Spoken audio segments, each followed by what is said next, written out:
12টার পরে বা 12টার কিছুক্ষণ আগে দেখা গেছে যে ছাদের মধ্যে ধূপ ধূপ এরকম আওয়াজ হয়। 3-4 দিন পর থেকে শুরু হয়েছে মশলা যখন পিষি আমরা পাটার মধ্যে এরকম আওয়াজ, ফলের ঠোঙ্কা থেকে একটা একটা করে নিচে পড়তেছে। 1 ডজন মালটা ছিল এখানে, একটা একটা একা একাই পড়তেছে নিচের দিকে আমার সামনে পর্যন্ত আসছে। আমি তখন খুব ভয় পেয়ে গেছি। ওই রাতে কেউ আসবে বলে মনে হচ্ছে না।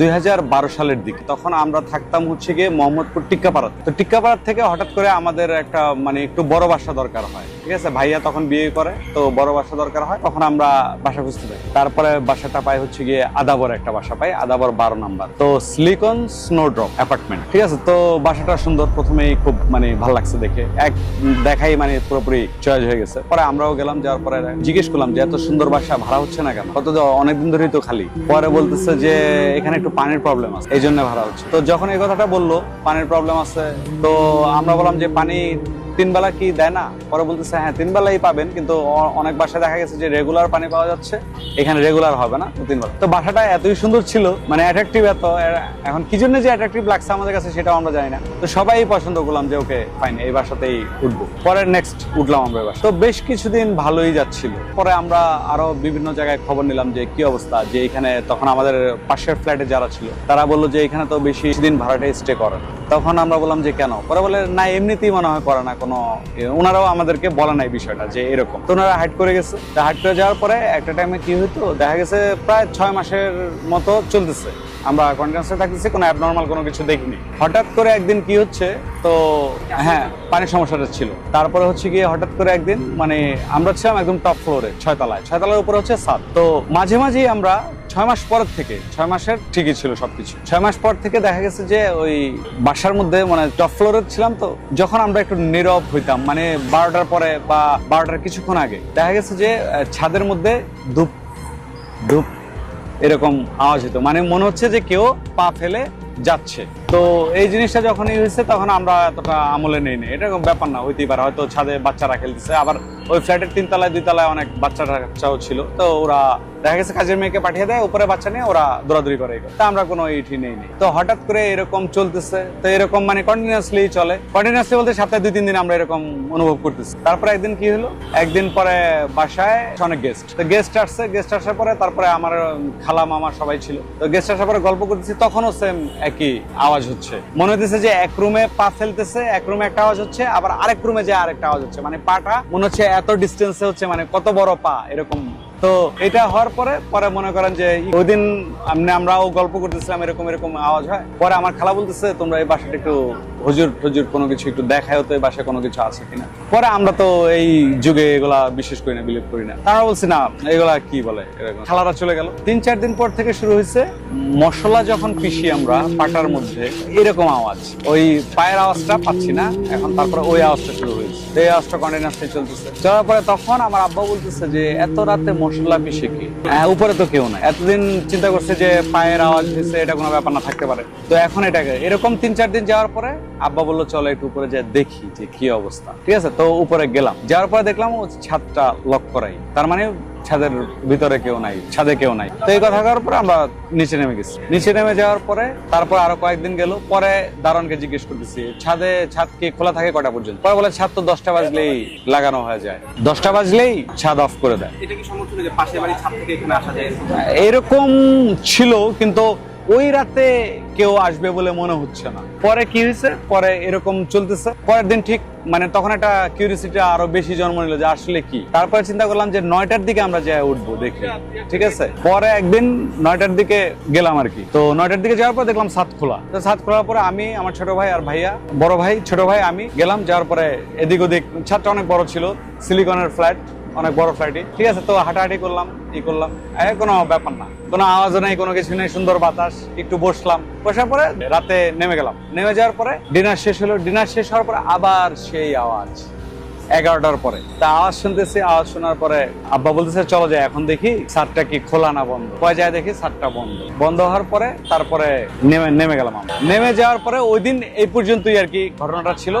তারপরে হচ্ছে কি আমরা তারপরের দিন ঠিক দারোয়ানকে জিজ্ঞেস করলাম, একটু ভালো মতো টাইট করে দিলাম, আপনাদের এখানে পানি তো ঠিকই আছে, দেখতেছি 3 বেলা দিলে তো হয়ে যাচ্ছে, তাহলে এখানে মানুষ থাকে না কেন, থাকতে চাচ্ছে না কেন? তারপরে বলতেছে যে আসলে কি এখানে মানে অনেকেই মানে আইসা 2-3 মাসের বেশি স্টে করে, কেন করে না তাও জানি না, ওনারা বলে না তো কেন করে না। তারপরে এই হওয়ার পরে পরে মনে করেন যে আমরা এর আগেও মানে আশেপাশে জিজ্ঞেস করলাম, তখন তো কিউরিয়াসিটি আরো বেশি যে কেন হচ্ছে না, আর আমরা এগুলা ফেস করতেছি। পরে একজন বললো আর কি এই বাসায় নাকি যারা থাকে তাদের নাকি কোনো উন্নতি হয় না, তারা মানে চলে যায় আলটিমেট, ঠিক আছে, বেশি দিন থাকে না। তো এরকম আওয়াজ দেখে অনেকে ভয় পেয়ে চলে গেছে, এটাও শুনলাম যে ভয় পেয়ে চলে গেছে, আবার অনেকে থাকছে কিছুদিন কিন্তু কোনো উন্নতি হয় না বিধায় এখানে বেশি দিন থাকে না, এই জন্য বাসাটা খালি থাকে। আমরা প্রায় 3 বছর 3.5 বছরের বাসা ছিলাম। তো 1 বছর চলে গেল, চলে যাওয়ার পরে হঠাৎ করে মানে ম্যাট্রিক পরীক্ষার রেজাল্ট দিল আর কি। তো আমার কাজিন ম্যাট্রিক পরীক্ষা দিচ্ছে, ও A+ পেয়েছে। A+ পাওয়ার পরে যেদিন A+ পেয়েছে তারপর ও থাকতো দেশে আমাদের গ্রামের বাড়িতে। তো A+ পাওয়ার রেজাল্ট নেওয়ার পরে তার 2 দিন পরে আমাদের বাসায় মিষ্টি ফল টল এগুলো সবকিছু নিয়ে আসছে।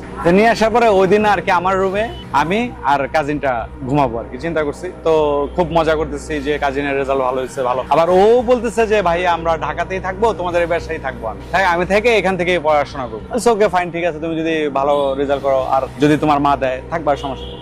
এই হওয়ার পরে একদিন মানে আমরা ওই দিনই রাতে মানে শুইলাম দুজনে। তখন বাজে কটা, তখন আবার যে ভূত এফএমটা শুনতাম আমরা, তখন ভূত এফএমের টাইম ছিল, ঠিক আছে। হ্যাঁ ভূত এফএমের গল্পটা শুনতাম। পরে মনে করেন দুজনে একসাথে কানের মধ্যে এক হেডফোন দিয়ে দুজনে আর কি শুনবো, এরকম 12টা বাজে শুরু হয়, মানে 11:59 শুনতেছি। শোনার পরে একটু পরে ও বলতেছে যে ভাই আমি আর শুনবো না, ঘুমায় পড়ো, ঠিক আছে। তখন ওর শেষ হয় না, নর্মালি হচ্ছে কি 1টা বাজে শেষ হয়।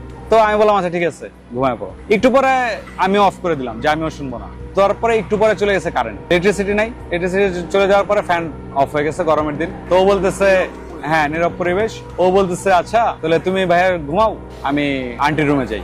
আবার আমার মার রুমে ছিল বারান্দা, তো ওখানে যাই, ওখানে একটু বাতাস সাতাস পাই কিনা। পরে ও চলে গেছে, আমি একা রুমের মধ্যে একা থাকার পরে কি হয়েছে, আমরা যখন ফল টল যা কিছু কিনি একটা প্যাকেটের মধ্যে কিন্তু দেয়, ঠিক আছে, হ্যাঁ কাগজের একটা প্যাকেটে, বাঁশ কাগজের প্যাকেটে দেয়। ওই প্যাকেটের মধ্যে হচ্ছে কি মালটা নিয়ে আসছিল। তো ওই রুমের মধ্যে ওই আমার একটা ক্যাবিনেট ছিল, ওই ক্যাবিনেটের উপরে হচ্ছে কি ওই প্যাকেটটা রাখা ছিল। তারপরে আমরা মোম জ্বালাইছি। তো হ্যাঁ এমন টাইমে হঠাৎ করে মানে ওই যে আওয়াজটাও শুনতেছি, রাত হয়েছে, আওয়াজটা শুরু হয়েছে। আওয়াজটা নর্মালি প্রতিদিনই হয়, আমরা আমলে নেই না, আমাদের সহ্য হয়ে গেছে, ব্যাপার না, কি হচ্ছে জানি না, ঠিক আছে। তো এরকম আওয়াজটা শুরু হচ্ছে।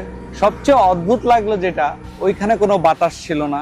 তারপরে আমাদের বিল্ডিং এর পাশে হচ্ছে কি আরেকটা বিল্ডিং মোটামুটি লাগানো, মানে এখান থেকে ওই পর্যন্ত হবে মনে করেন 10 ফিট ডিস্টেন্স। ওই ছাদের থেকে যে ছাদে কেউ আসবে এরকম কিছু না। হঠাৎ করে ঠোঙ্গা যেটা মানে ফলের ঠোঙ্গা থেকে একটা একটা করে নিচে পড়তেছে, ঠিক আছে। 1 ডজন মালটা ছিল এখানে, একটা একাই পড়তেছে, পরে নিচের দিকে আমার সামনে পর্যন্ত আসছে। আমি তখন খুব ভয় পেয়ে গেছি যে এখানে বাতাস নাই, কিছু নাই, আর এই জায়গা থেকে কেমনে পড়বে, কোনো এরাতে কোনো এই না। তখন আমি খুব ভয় পেয়ে গেছি। ভয় পেয়ে যাওয়ার পর আমি জোরে, আমার ওই যে কাজিনের নাম ছিল আদর বলে জোরে ডাক যাই, আদর এদিকে। এরপরে দেখি সব আবার আগের মতোই, মানে আগের মতো বলতে হচ্ছে গিয়ে ওই পরে যে আসতেছিল আমার দিকে গড়া, এখন ওটাকে এমনি গড়াইতে আমার মনে হচ্ছিল যে কেউ ফোর্স করছে, ওখান থেকে পড়ার পরে আসতেছিল। আর যখনই ডাকটা দিছি তখনই ওই যে নর্মাল স্টপ। এরপরে আমার আয়সা আদর বলতেছে কি ব্যাপার ভাই, এগুলি সব করে রয়েছে জায়গায়। আমি বলে কি জানি, আমি তো বলতে আমি দেখলাম খালি পড়লো। বলে কি বলো পড়লো, আমিও তো দেখে গেলাম, ঠিক আছে। পুরাই সারপ্রাইজ, মানে এত ভয় লাগছে ওই দিন যে আসলে কি। পরে ওগুলা উঠে রাখলাম, রাখার পরে অনেকক্ষণ আমরা ওখানে ছিলাম দুজনে। তখন দেখতেছি যে আবার পরে কিনা, না তখন আর পড়া নাই, ওই একবারই দেখছি এই জিনিসটা পড়তেছে। আর ওই আওয়াজটা তখন ছিল যে এখানে একটা পা দিচ্ছে, ওইখানে একটা পা দিচ্ছে, এইভাবে ছাদের মধ্যে আওয়াজটা ছিল। শিলপাটার আওয়াজটা, দুইটা আওয়াজ সবসময় একসাথে হইতো না, হয় যে কোনো একটা হতো, হয় এটা হতো না হয় এটা হতো, ঠিক আছে। এরপরে আমরা ছাদে যাওয়া অনেকবার করছি, কিন্তু ছাদ লাগানোই ছিল, মানে ছাদে যে কেউ থাকবে এরকম কোনো কিছু। ছাদে গেছি গেট পর্যন্ত, গেট তো লাগানো, আর ভিতরে বাইরে যেতে পারিনি, কিন্তু 10টার আগে গিয়েছি। না দরজাটা খোলার ইচ্ছা হয় না, কারণ নিজের থেকেই একটা মানে ভয় লাগতো যে দরজা খুলে যদি অন্য কিছু দেখতে পাই বা কোনো কিছু যদি দেখি, ঠিক আছে, হ্যাঁ এরকম কোনো কিছু বা এরকম একটা ভয় লাগতো, এই কারণে দরজা খোলার হয় নাই। তবে একদিন চিন্তা করছিলাম খুলবো, কিন্তু সেদিনটা হয়ে ওঠে নাই। সেদিনটা হচ্ছে গিয়ে দেখা গেছে যে মানে কোনো না কোনো একটা কাজের মধ্যে দেখা গেছে যে বাধা চলে আসছে, মানে আমরা আর খুলতে পারিনি।